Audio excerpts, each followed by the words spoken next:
Traffic advisory systems present traffic information visually on the navigation or multifunction displays using standardized symbols indicating the position and altitude of other aircraft. This visual information is typically accompanied by oral alerts such as traffic, to draw the pilot's attention.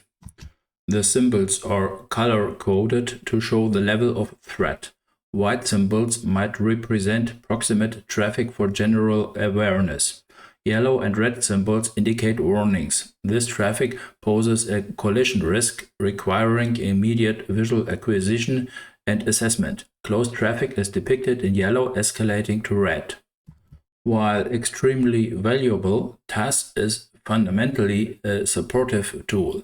Its role is to aid the pilot in visually acquiring traffic, but it does not replace the pilot's responsibility of see and avoid. Not all aircraft may be displayed. The ability of your system to see another aircraft depends entirely on the equipment installed in both aircraft. Mode Alpha or Mode Charlie transponders may be detected, but with no position and just rough estimates on distance and bearing. Systems based purely on ADSB in technology can only see aircraft transmitting an ADSB out signal. Conversely, simple ADSB out transponders won't be seen by systems relying solely on older transponder interrogation unless that system also has ADSB in.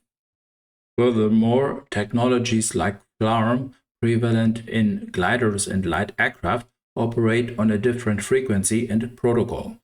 FLARM signals are generally invisible to ATC radar, standard TCAS or TCAS, and basic ADSB in receivers. Only other FLARM or power FLARM equipped aircraft can display this traffic. This patchwork of technologies means significant gaps in surveillance exist. Therefore, constant vigilance and visual scanning remain paramount, using the test information as a valuable but incomplete aid.